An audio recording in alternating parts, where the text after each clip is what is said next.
నమస్తే, welcome to I dream. నేను ఉదయశ్రీ. ఇప్పుడు మనతో sun spiritual society founder, vegetable therapist Vikramaditya గారు మనతో ఉన్నారు. మాట్లాడదాం. నమస్తే అండి. సూర్యోస్మితల్లి. చాలా మంది ఈ మధ్య కాలంలో చియా సీడ్స్ వాడుతూ ఉన్నారండి. బాడీ డీహైడ్రేట్ చేసినప్పుడు కొంచెం బాడీని కూల్గా ఉంచుతుందని, అండ్ వాటర్ కొంచెం తక్కువ తీసుకున్నా సరిపోతుంది అని. సో చియా సీడ్స్ నిజంగానే బాడీని కూల్ చేస్తుందా? చియా సీడ్స్ వల్ల లాభాలు ఏంటి? చియా సీడ్స్ విత్తనాలు, చియా అనే ఒక పంట. అంటే చూసేవాళ్ళందరూ కూడా ప్రతి పదార్థాలు మీరు అడిగిన పదంకి సంబంధించి చియా అనే పదానికి అర్థాలు చెప్తున్నాను అన్నట్టుగా భావిస్తారు. అంటే ఒక పదార్థానికి పేరు దాంట్లో ఉండేటువంటి గుణగణాలను అనుసరించి పెడతారు. భారతదేశంలో ఇక్కడ ఉన్నటువంటి సంస్కృతి సాంప్రదాయం మామిడికాయ, ఆమ్లము, ఆమ్ర దాని పేరు. అంటే మనలో అగ్నితత్వాన్ని పుట్టించి జఠరాగ్ని ప్రదీపనం చేయు ఫలము అది. సీడ్ అంటే విత్తనము, గింజ. మనకి అంటే ఇప్పుడు మీరు చియా సీడ్స్ గురించి అడిగారు. ఫస్ట్ దాంట్లో ఉన్నది ఏంటి, ఎందుకోసం తీసుకుంటున్నారు అంటే దాంట్లో ఫైబర్ ఎక్కువగా ఉంది. 30 గ్రామ్స్ చియా సీడ్స్లో 10 గ్రామ్స్ వరకు, అంటే 3 వంతులు థర్డ్ పార్ట్ వరకు ఫైబర్ ఉంది. అది ఒక గమ్ము లాంటి పదార్థం, జిగురుగా ఉంటుంది. అందుకని ఉష్ణాన్ని హరిస్తుందేమో అని, అంటే నీళ్ళలో నానబెట్టి మామూలుగా మంచినీళ్ళు తాగితే చలవ చేసేస్తుంది. సహజంగా మీరు ఏమీ చేయక్కర్లే, కొంచెం ప్రశాంతంగా కూర్చుని ఒక గ్లాస్ వాటర్ దగ్గర పెట్టుకుని సిప్ చేస్తూ చప్పరిస్తూ నీటిని తీసుకుంటే 10-15 నిమిషాల్లో మీ బాడీ కూల్ అవుతుంది. ఇది చెయ్యలేక దేంట్లోనే మనం ఆ గింజల్ని నానబెట్టినప్పుడు దాంట్లో ఉన్నటువంటి సహజ గుణం ఉబ్బుద్దది, ఒక జిగురు లాంటి పదార్థం దాంట్లో తయారవుతుంది. ఫెర్మెంటేషన్ జరగడం వల్ల, 1 గంట 2 గంటలో నానడం వల్ల దానిలో ఉన్నటువంటి ఒక మాయిశ్చర్ లాంటి, తేమ లాంటి పదార్థం, జిగురు లాంటి పదార్థం ఉబ్బడం వల్ల అది తీసుకున్న మనకి కొంత, అంటే అందులో మెయిన్ ఇంగ్రీడియంట్ ఏంటి, వాటర్. సహజ లక్షణం జలానికి ఉంది, శరీరాన్ని తాపాన్ని తగ్గించే గుణం. ఇది ఇంకొంచెం అడిషనల్గా మనకి ఇది ఇస్తుంది. ఎక్కడైనా సరే, ఎప్పుడైనా సరే మనం ఒక తత్వాన్ని బట్టి, మన శరీర తత్వాన్ని బట్టి, ప్రకృతిలో ఉన్నటువంటి ఋతుతత్వాన్ని అనుసరించి మన జీవనం ఉంటే మీరు అంటున్నటువంటి వేడి చేసే మాట రాదు. మీరు చేస్తున్నటువంటి పనిలో భాగంగా మీరు తీసుకుంటున్నటువంటి ఆహారం ఆధారపడి ఉండాలి. మీరు తీసుకుంటున్న ఆహారమే మీరు చేస్తున్నటువంటి పని మీకు ఇబ్బంది కలగకుండా ఉంటుంది. ఇప్పుడు మామూలుగా చెప్తారు రోజుకి 5 లీటర్లు నీళ్లు తాగాలి, 4 లీటర్లు తాగాలని చెప్తున్నారు కదా. మీరు ఎండలో పనిచేసేవాళ్ళు అనుకోండి, మీరు 4 లీటర్ల నీళ్లు తాగితే మీకేం పెద్ద ఇబ్బంది ఉండదు. మీరు కంప్యూటర్ ముందు కూర్చుని ఏసీ రూముల్లో పని చేస్తూ 4 లీటర్ల నీళ్లు తాగారనుకోండి, ఏమవుతుంది, యూరిన్కి వెళ్ళటం, కిడ్నీలు ఇబ్బంది పడడం జరుగుతుంది. మీరు ఏసీ రూమ్లో చల్లటి పనిలో ఉన్నారు, ఇక్కడ మీకు నీళ్లు అవసరం లేదు. కానీ ఎండలో పనిచేసేవాడికి 4 లీటర్లు సరిపోకపోవచ్చు. రోజు చేసే పని 4 లీటర్లు సరిపోదు. అది శీతాకాలం ఆ పని చేస్తే పెద్దగా వాటర్ అవసరం లేదు, అప్పుడు 4 లీటర్లు తీసుకోలేడు. అది వర్షాకాలం పనిలో చేసినా అంత నీరు అవసరం ఉండదు. అదే ఎండాకాలం చేస్తే 4 లీటర్లు సరిపో 6 లీటర్ అవసరం ఉంటుంది. అప్పుడు 4 లీటర్లు తీసుకోవడం ఎంత తప్పు. మనం ఏసీ రూముల్లో కంప్యూటర్ ముందు కూర్చుని ఇది ఒక ప్రమాణంగా 4 లీటర్లు తాగాలి, 3 లీటర్లు తాగాలి అనే ప్రమాణాన్ని తీసుకోవడం కూడా అంతే తప్పు. అలాగే ఏదైనా ఒక పదార్థం చలువ చేస్తుంది అనుకోవడం భ్రమ. చియా సీడ్స్ అనేవి ఒక ఔషధం. అంటే మనకి ఇప్పుడు మనం చియా సీడ్స్ గురించి మాట్లాడుతున్నాం. సహజంగా భారతదేశంలో తులసి గింజలు, సబ్జా గింజలు అంటారు. సబ్జా అంటే తులసి జాతికి చెందింది. అది తులసి ఆరోగ్య ప్రధాయిని. మనలో ఉండేటువంటి anti bacterial, anti fungal, anti viral ఇలాంటి వాటికి తులసి, బాసిల్లస్ ఏదో చెప్తారు, దాన్ని బొటానికల్ నేమ్లో పెట్టి చెప్తారు. దానికి ఉన్నటువంటి ఔషధ గుణాలు. ఈ చియా సీడ్స్ అనేవి మనవి కాదు అసలు. తులసి గింజలు ఇది ఒక తులసి ఫ్యామిలీకి చెందినటువంటి దాంట్లో సబ్జ అది తెలుగులో విడదీస్తే మనకి దాంట్లో ఉన్నటువంటి గుణగణాలు మొత్తం వచ్చేస్తాయి. మన ఆరోగ్యానికి ఏ రకమైనటువంటి మేలు చేస్తుందో కూడా వస్తుంది. హుహు.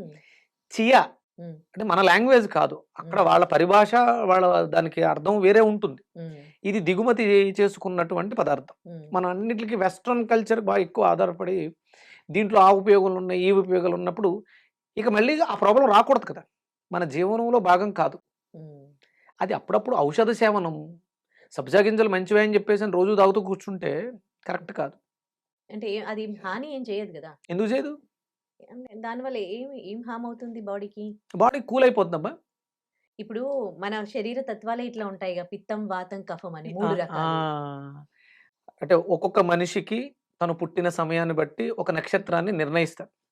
ఒక్కొక్క నక్షత్రం వాళ్ళకి ఆయా నక్షత్రాలు అనుసరించి ఆ సమయంలో పుట్టడం వల్ల, జన్మ తీసుకోవడం వల్ల హ్మ్. వాతం, పిత్తం, కఫం అనేది మారిపోతూ ఉంటుంది. 27 నక్షత్రాలున్నాయి.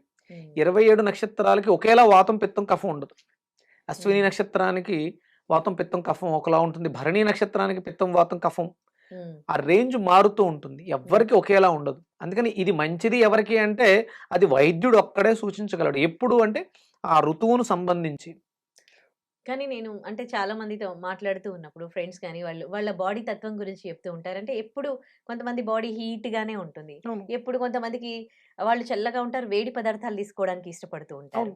అంటే సీజనల్ వైస్ వాళ్ళ బాడీలో చేంజెస్ ఒ అనేవి ఒ ఏం వస్తాయి. అంటే కనిపించాయి? వాళ్ళు దానికి తగ్గట్టుగా లేరు. వాళ్ళు దాంతో సఫర్ అవుతున్నారు. ఇప్పుడు పూర్వాషాఢ నక్షత్రం ఉందమ్మా. హ్మ్. అది అగ్ని నక్షత్రం. హ్మ్. వాళ్ళు దానికి తగ్గట్టుగా అగ్నిని శమింపచేసి పదార్థాలు తీసుకోకపోతే వాళ్ళు వేడెక్కిపోతూ ఉంటారు. వాళ్ళకి రోగాలు దానివల్ల వస్తూ ఉంటాయి.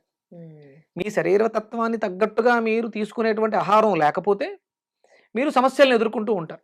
హ్మ్. జీవన విధానం మీ శరీర తత్వాన్ని, ఋతుతత్వాన్ని, మీరున్నటువంటి ప్రాంతీయతను బట్టి ఆధారపడి ఉంటుంది తప్ప, నేను చెప్పినట్టు కాదు. హ్మ్. మీరు చేస్తున్నటువంటి వృత్తి. హ్మ్. మీరు వేడి శరీరం కలిగి ఉన్నారు. మీరప్పుడు ఏం చేయాలి? చల్లటి ప్రదేశాల్లో ఆ పని ఒత్తిడి మీ మీద విపరీతంగా లేకుండా ఉన్నవి చూసుకొని అంటే ఒక రకంగా చెప్పాలంటే ధనుసు రాశికి సంబంధించింది పూర్వాషాఢ. హ్మ్. ఈ పూర్వాషాఢ నక్షత్రము ధనుసు రాశి అనుసరించి వీళ్ళు విద్యా వ్యవస్థలో టీచర్స్‌గా ఉంటే మీకు శ్రమ ఉండదు. మీరు ఇదే ఏదైనా ఎండలో పని చేశారనుకోండి, హ్మ్. మీరు సహజంగానే అగ్నితత్వంతో ఉంటారు. హ్మ్. మీరు ఎండలో పని చేయడం వల్ల ఆ ఉష్ణతత్వం మరింత ఎక్కువై మీకు ఇబ్బంది తెస్తూ ఉండొచ్చు. హ్మ్. అందుకే ఇవి వాడుతూ ఉన్నారు. ఇప్పుడు మీలాగా వాళ్ళు పుట్టిన టైం తెలిసి, వాళ్ళు కెరీర్ పరంగా ఈ జాబ్ చెయ్యాలి అనంటే మీలాంటి వాళ్ళకి తెలుసు. అందరికీ తెలీదు ఆ! కదా! సో, అప్పుడు అంటే ఆబ్వియస్‌లీ మనం మీ ప్రాంతంలో, మీ ఏరియా మీరు నివసిస్తున్నటువంటి ప్రాంతంలో ఏమి పండుతున్నాయి? హ్మ్. అవి మీకు సూటబుల్. ఓకే. దిగుమతి చేసుకున్నవి కాదు. హుహు. అంటే మనము అంటే శరీరం అందరిది ఒకటే గదా! ఇప్పుడు అస ఇక్కడున్న వాళ్ళది వాళ్ళు కాదు. మనుషులే, మనము కాదు. మనుషులమే గదా! ప్రాంతీయత. ఇప్పుడు మనకిక్కడ శీతాకాలం. అమెరికాలో శీతాకాలం ఉంటుందా? హ్మ్. ఇది ఈస్ట్ తూర్పు. ఉండదు. తూర్పున సూర్య ఆఫ్‌కోర్స్ ఉండదు. దాన్ని హ్మ్. బట్టి అక్కడ పదార్థాలు అందుకని ఆ ప్రాంతంలో పండే పదార్థాలు ఆ ప్రాంతంలో పండుతాయి వాళ్ళకి మాత్రమే.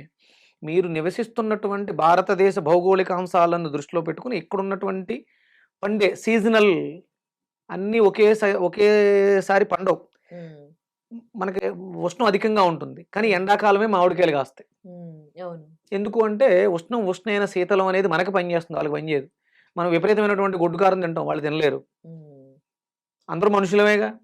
మిరియాలు మనం కొరికి తినగలం. చారులో యేసుకుంటాం. వాళ్ళు తినగలరా? హుహు. తినలేరు. ఉస్ ఉస్ ఉస్ అంటారు. ఎందుకని మరి ఒకటేగా. ఒకటే అలవాటు నాలిక, వాళ్ళకి. ఒకటే పళ్ళు కాదు. ప్రాంతీయత. అక్కడున్నటువంటి వాతావరణం. అలా జీవన విధానం లేదు కాబట్టే ఇప్పుడు సమస్యలెక్కువయ్యి మనం ఇబ్బంది పడుతూ ఏమున్నాయా అని ఆలోచిస్తున్నాం. ఔషధ సేవనం ఎప్పుడు పరిస్థితులకు అనుకూలంగా లేనప్పుడు మనకు తెలియకుండా వచ్చేటువంటి సమస్యల్ని ఎదుర్కోవడానికి. అంతే. అది 15% కానీ 85% నీ రోగం నీ చేతిలో ఉంటుంది. నీ హ్మ్. కంట్రోల్‌లో ఉంటుంది. హ్మ్. 15% మాత్రమే ఒక ప్రత్యేకమైనటువంటి నైపుణ్యం కలిగినటువంటి బిషక్ అంటే వైద్యుడి దగ్గర తన అవసరం ఉంటుంది. మరిప్పుడు చాలా ఫ్రూట్స్ కూడా ఇంపోర్ట్ చేసుకుంటున్నారు. లెట్యూస్ అని, ఇంకా బ్రోకోలీ అని, ఇవన్నీ వీళ్ళు డైట్ ఫుడ్ అని ఇవన్నీ తింటూ ఉన్నారు నో గదా! అవన్నీ use, no use, no use. హ్మ్. అంటే ఒక సాఫ్ట్‌వేర్ తయారు చేసి ఉంచారమ్మా. ఒక సిస్టమ్ పెట్టారు. దాంట్లో ఏవైతే హార్డ్ డ్రైవ్స్ ఉన్నాయో అవి పెట్టినప్పుడు మాత్రమే ప్లే అవుతాయి అంతేగా. అవును. మీ డిఎన్ఏలో భారతదేశంలో జన్మ తీసుకున్నప్పుడు మీ తాత ముత్తాతలు ఏవైతే తిన్నారో ఆ తాలూకు చిప్ మాత్రమే లోపల రికార్డ్ అయి ఉంటుంది.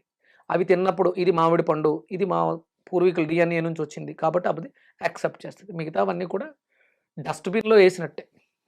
ఒకవేళ ఇటు నుంచి కూడా మన వాళ్ళు అమెరికాకెళ్ళి చాలా మంది అక్కడ ఉంటున్నారు. మరి వాళ్ళు అక్కడ ఫుడ్ తినాలా?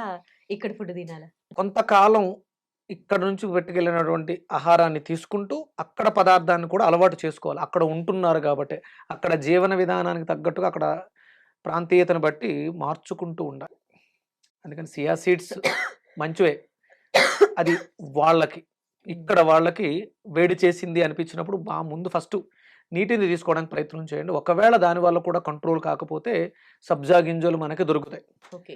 అదే చియా సీడ్స్ 100% మంచిది, వెయిట్ లాస్‌కి పనిచేస్తాయి, చలవ చేస్తాయి. ఇవి అపోహలు మాత్రం. వాటికన్నా తులసి సీడ్స్ వాడడమే, ఆ! సబ్జా గింజలు సబ్జా వాడడమే గింజలు చాలా వాడుకోవడం, బెటర్ సగ్గు అంటారు. బియ్యం అని చెప్పేసని జావ పెట్టుకుంటారు. హ్మ్. దుంపతో చేసినటువంటి. హ్మ్. ప్రాంతీయత. హ్మ్. మీరు నివసిస్తున్నటువంటి ప్రాంతంలో దొరికేటువంటి పదార్థాలు మీ శరీరానికి సరిపడతాయి. అంతే హ్మ్. తప్ప ఇంపోర్టెడ్ హ్మ్. ఇంకా వెస్టర్న్ కల్చర్‌కి సంబంధించిన జీవన విధానం ఏదో అంటే మనం గొప్పగా చెప్పుకోవడానికి బావుంటాయి. నేను చియా సీడ్స్ తింటున్నాను వెయిట్ లాస్ అయ్యాను హ్మ్. అని చెప్పుకోవడానికి తప్ప పెద్ద యూజ్ ఏమి ఉండదు. Thank you so much. Suryasmita. And for more videos, Please subscribe to iDream. Please subscribe to iDream. Please subscribe iDream. And please subscribe to iDream. For more videos, subscribe to iDream. please like, share, and subscribe to the channel. Congratulations, iDream. subscribe to iDream. Subscribe to iDream. So subscribe to iDream Media. iDream ki iDream team అందరికి huge congratulations. Please subscribe iDream Media. Please subscribe to iDream. Subscribe iDream. Please subscribe to iDream. iDream అంటే నా కళల channel subscribe చేసుకున్న నోరు తిరుగుతలేదు, మీరైతే గంట గుర్తు కొట్టండి. For more such videos, please subscribe to iDream. Subscribe to iDream. Please subscribe to iDream. Please subscribe iDream Media. Please do subscribe to iDream. Please subscribe to iDream Media. For best entertainment and information, please subscribe iDream. And don't forget to subscribe to iDream.